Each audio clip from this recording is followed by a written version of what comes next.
Class 9 poem 6 no man are foreign written by James Kirkup. ये poem पूरे universal brotherhood के बारे में बता रही है।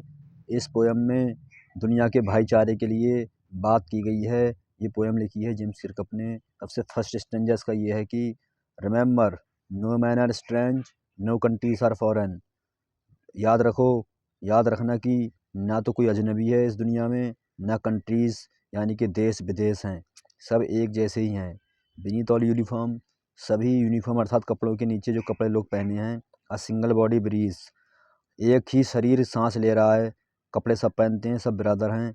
लाइक अवर्स, जैसे हम, the land our brothers walk upon, जैसे हम अपनी ज़मीन पर लैंड पर चलते हैं, ऐसे हमारे हमारी ब्रदर्स भी धरती पर चलते हैं। जैसे हम धरती पर चलते हैं, ऐसे हमारे ब्रदर्स धरती पे चलते हैं, वॉक अपॉन करते हैं। इज़ अर्थ लाइक दिस, ये अर्थ ऐसी ही है। इन विच वी ऑल शैल लाई, जैसे हम रहते हैं ऐसे ही वो सब रहते हैं। यहाँ पर रिमेंबर का मीन्स क्या है? रिमेंबरेंस का मीन्स है याद रखना। स्ट्रेंज का मीन्स है अजनबी। फॉरेन का मीन्स है विदेश। बीनीथ का मीन्स है नीचे। यूनिफॉर्म का मीन्स है कपड़े। ये 4 लाइन्स का हिंदी अनुवाद ये कहता है कि इन 4 लाइन में कवि कहता है कि हमारे लिए कोई भी व्यक्ति अजनबी नहीं, एक व्यक्ति के अजनबी होने जैसा कुछ भी नहीं। जो हमारे क्षेत्र से नहीं है या हमारे जन्म स्थान से नहीं है, कोई भी देश जो हमारा नहीं है वह भी विदेश नहीं है। कोई भी देश जो हमारा नहीं है वह भी विदेश नहीं है। हमारे खान पान के तरीके, बात करने का तरीका और कपड़े अलग हो सकते हैं, लेकिन इन सब चीज़ों को केवल एक रूपता में ही गिना जाएगा। हम सभी इंसान हैं। हम अलग अलग धर्म या जाति के हो सकते हैं, हमारे रंग रूप अलग अलग हो सकते हैं, हमारी भाषा अलग अलग हो सकती है, लेकिन इन सबसे ऊपर हम सब केवल इंसान हैं। हम सब आपस में भाई हैं, इसलिए इन सभी विभिन्नताओं का कोई मतलब नहीं है।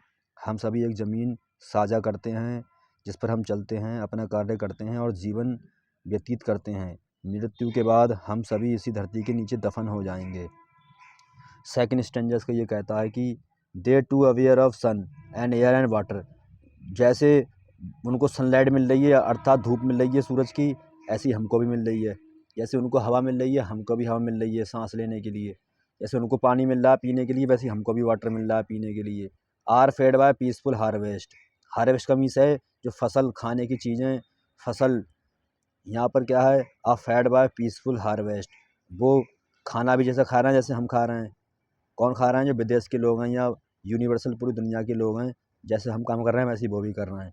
Bye wars long winter starve, जैसे उनको खाने की कमी पड़ती है जब लड़ाइयाँ होती हैं, युद्ध छिड़ते हैं, वार्स होते हैं, वैसे हमको भी पड़ते हैं। और विंटर में जब ज़्यादा सर्दी पड़ती है तब खाने की कमी वहाँ पे हो जाती है, फसल ख़राब हो जाती है, ऐसे हमारे इधर भी हो जाती है। पोएट ये कहना चाहता है, किर्कप ये बताना चाह रहे हैं कि जैसी उनको परेशानी है वैसे ही हमको भी परेशानी है। जो दुनिया के लोग हैं सबको किर्कप ने एक ही समान माना है। देयर हैंड्स आर आवर्स, जो उनके हैंड है वो हमारे भी हैं। And in their lines be read, जैसे हम पढ़ते हैं वैसे वो भी पढ़ते हैं। A labour not different from our own, labour हमसे डिफरेंट नहीं है। जैसे वो काम करते हैं मेहनत का, वैसे हम भी करते हैं। यहाँ पर अवेयर्स का मीन क्या है? किसी बात की जानकारी। अवेयर्स का मीन्स है किसी बात की जानकारी। फैड का मीन्स है भोजन प्राप्त करना। हार्वेस्ट का मीन्स है खेती से फसल उगाना। स्टार्व्ड मीन्स है भूखमरी। लेबर मीन्स क्या? काम, मेहनत। यहाँ पर इसका हिंदी अनुवाद कुछ इस प्रकार है कि इस पद्यांश में कवि कहता है कि जिन्हें हम अजनबी या विदेशी कहते हैं वे भी हमारी तरह सूर्य, हवा और पानी का उपयोग करते हैं। उन्हें भी उनकी जानकारी है और उनका उपयोग भी उसी तरह करते हैं जैसे हम करते हैं। इसलिए कवि कहता है कि हमारे बीच कोई भी विदेशी नहीं है। वे भी हमारी तरह खेतों से फसलें और खाने की वस्तुएं प्राप्त करते हैं। वे भी हमारी तरह शांति पसंद करते हैं। युद्ध के समय वे भी हमारी ही तरह कठिनाइयों का सामना करते हैं। भुखमरी से मरते मरते हैं, इसलिए विदेशी जैसा कुछ भी नहीं है, क्योंकि क्योंकि सभी चीज़ें समांतर हैं। क्या हैं? सभी चीज़ें समांतर हैं, क्योंकि सभी चीज़ें समांतर रूप से चलती हैं।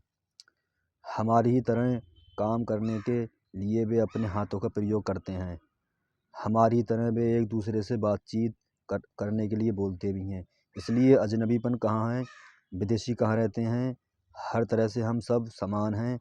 इसलिए कभी बल देकर कहता है कि अजनबी या विदेशी कहलाने जैसा कुछ भी नहीं है। स्टैंजा 3 ये बताता है कि remember they have eyes like ours that wake, उनकी भी आँखें जैसी हमारी हैं, याद रखो। जैसे वो जागते हैं हम भी जागते हैं, और स्लीप हम जैसे सोते हैं वैसे वो भी सोते हैं। And strength that can be won, जीतने की क्षमता उनकी भी जैसी हमारी है। बाय लव, कैसे जीतना चाहिए, प्रेम के स्वभाव से व्यक्तियों के मन को जीता जा सकता है। जैसे वो जीतते हैं हम भी जीत सकते हैं, ऐसे सभी के मनों को। In every land is common life, सभी ज़मीनों पर, धरती पर कॉमन लाइफ वो भी व्यतीत कर रहे हैं, हम भी कर रहे हैं। That all can recognise and understand, ये सबको देखना चाहिए और समझना चाहिए। यहाँ पर वेक का अर्थ है जागना, स्ट्रेंथ का मीन्स है शक्ति, बॉर्न का मीन्स है जीतना, रिकॉग्नाइज का मीन्स है पहचानना। एक्सप्लेनेशन इसका हिंदी में कुछ इस तरह है कि इस पद्यांश में कवि कहता है कि इतनी सारी समानता होने के बाद भी कैसे कोई व्यक्ति अजनबी या कोई देश विदेश हो सकता है। ये कहता है कि उन सभी की जिन्हें हम अजनबी कहते हैं, हमारी तरह आँखें होती हैं, वे भी हमारी ही तरह दुनिया को देखते हैं। वे भी धरती की दैनिक गति का पालन करते हैं और सोते जागते हैं। वे भी हमारी तरह संवेदनशील हैं, उनमें भी हमारी तरह शक्ति है। वे भी हमारी तरह प्रेम और सहानुभूति प्रति विनम्र, और उन्हें भी इनसे जीता जा सकता है। वे भी इन प्यारी भावनाओं के समक्ष स्वयं को समर्पित कर देते हैं। अंततः हम देख सकते हैं कि हमारे जीवन जीने के तरीके में कोई अंतर नहीं है। हम जहाँ भी जाते हैं, जीवन की समान गतिविधि रहती है, जिसे आसानी से पहचाना और समझा जा सकता है। संक्षेप में कवि यह कहते हुए पूरी तरह से सही है कि कोई भी व्यक्ति अजनबी नहीं और कोई भी देश प्रदेश नहीं है। स्टैंजा 4 इसका ये कहता है कि लेट अस रिमेंबर, हमें याद रखना चाहिए, चलिए हम याद रखते हैं। Whenever we are told, जब हमसे कोई कहता है, क्या कहता है, टू हेट अवर ब्रदर्स, कहता है कि अपने भाइयों से नफरत करो, तो हम क्या करें, इट इज़ आवर सेल्व्स, वो हम अपने आप से ही नफरत करेंगे अगर हम भाइयों से नफरत की। दैट वी शैल डिस्पोजेस, जो हमें नीचे गिरा देगा, डिस्पोज कर देगा, बिटरे धोखा दे देगा, कंडेमनीज विरोध करने के लिए बताया तो हम अपने साथ ही करना है। रिमेंबर रखें, याद रखें, we who take arms against each other, arms means होती है हथियार उठाना अपने भाइयों के सामने, वो हम अपने ही सामने हथियार उठा रहे हैं। हम अपने लिए ही हथियार उठा रहे हैं, अपने भाइयों के लिए नहीं उठा रहे हैं।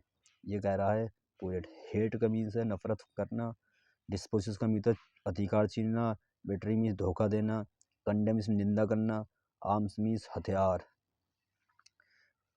कभी इस तथ्य को सिद्ध कर चुका है कि अजनबी या विदेश जैसा कुछ भी नहीं है, सब कुछ समान रूप में है, हम सब समान हैं और ऐसा कुछ भी नहीं है जो असमानता को सिद्ध कर सके। फिर भी हमारे बीच में कुछ लोग जो इसे नहीं मानते, जो एक दूसरे को भड़काकर सामाजिक और वैश्विक समरसता को नष्ट करने के इस भाईचारे की भावना को समाप्त करना चाहते हैं।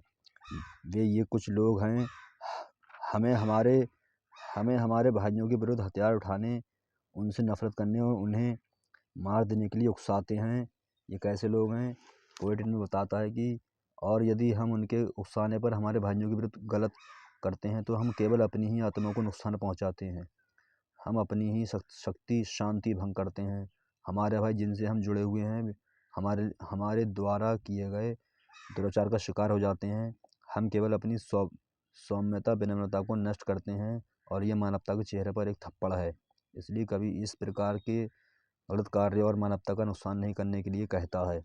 Stanza 5, it is the human earth that we defile, ये व्यक्तियों की, इंसानों की, मानव की दुनिया है जिसे हम डिफाइल नष्ट कर रहे हैं। आवर हेल्स ऑफ फायर, ये दुनिया हेल्स मीन्स नर्क बन जाएगी, आग की नरक बन जाएगी अगर हम ऐसा लड़ाई लड़ेंगे। And dust outrage the innocence, मासूम लोगों की हत्या होगी युद्ध में अगर हम नफरत करेंगे एक दूसरे से। Of air that is everyone our own, of air that is everywhere our own, ऐसी एयर जो सबकी तरफ जाती है हवा, उससे सांस लेते हैं लोग। Remember no man are foreign, याद रखें कि कोई भी व्यक्ति विदेशी नहीं। And no country is strange, कोई भी देश अजनबी नहीं। यहाँ पर डिफाइल का मीन्स है दूषित करना, हेल्स का मीन्स है नरक, आउटरेज का मीन्स है यहाँ पर दबा देना, कम करना। इनोसेंस का मीन्स है भोलापन, पवित्रता, मासूमियत। इसका हिंदी अनुवाद कुछ इस प्रकार है कि कवि आगे कहता है कि अपने भाइयों के विरुद्ध हथियार उठाने से केवल हमारी आत्मा ही दूषित नहीं होगी, बल्कि हम जिस धरती पर रहते हैं वह भी पूरी तरह प्रदूषित हो जाएगी। हमारे दिलों की नफरत और ईर्ष्या लोगों के अच्छे गुणों और पवित्रता को नष्ट कर देंगी। उत्तेजना में आकर हम जो भी करते हैं उसे कभी सिद्ध नहीं किया जा सकता, और हम अपने गलत कार्यों से आसपास का वातावरण खराब कर देते हैं। अजनबीपन और विदेशीपन के कारण हम गंभीर गलतियां कर बैठते हैं। अधिकार और स्वयं गलत झूठे प्रभाव में आकर हमें इस प्रकार की गलतियां नहीं करनी चाहिए। इस पोएम का कवि ने सब कुछ बताया इसमें। इसके प्रश्न उत्तर कुछ इस प्रकार हैं कि मैं आपको स्टैंजा बन के कुछ क्वेश्चन आंसर बता रहा हूँ, फिर आप अपने आप से कीजिएगा।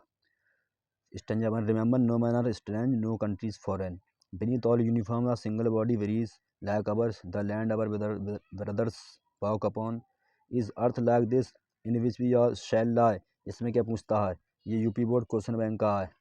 Who is the poet of the line, no man are foreign, poet कौन इसके, James Kirkup. Where does a single body breathe, beneath uniform, इसका आंसर है पहला ए वाला, beneath uniforms. In the given lines the poet wants to convey that, poet क्या बताना चाहता है, इसका बी ऑप्शन राइट है। The life cycle of the humans is the same, सबकी लाइफ साइकिल सेम है, जीवन चक्र सबका समान है। Which poetic device is used in the second line of the extract, दूसरी लाइन में कौन सा पोएटिक डिवाइस को यूज किया गया है, एलिट्रेशन, एलिट्रेशन। सेकंड लाइन जो एक्सट्रैक्ट की है उसमें क्या बताया गया है, यूनिफॉर्म्स को किससे तुलना की गई है, आर्मी से। लोगों की आर्मी जो मिलिट्री होती है, मिलिट्री जो ड्रेस पहनती है, ऐसे लोग भी पहनते हैं ड्रेस, उस यूनिफॉर्म की तुलना किससे की गई है, आर्मी से। यहाँ पर एलिट्रेशन का प्रयोग किया गया है। What breathes beneath all uniform, इसका आंसर होगा B, single body.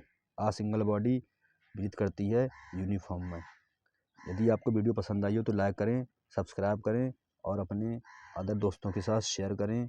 Thank you for watching this video.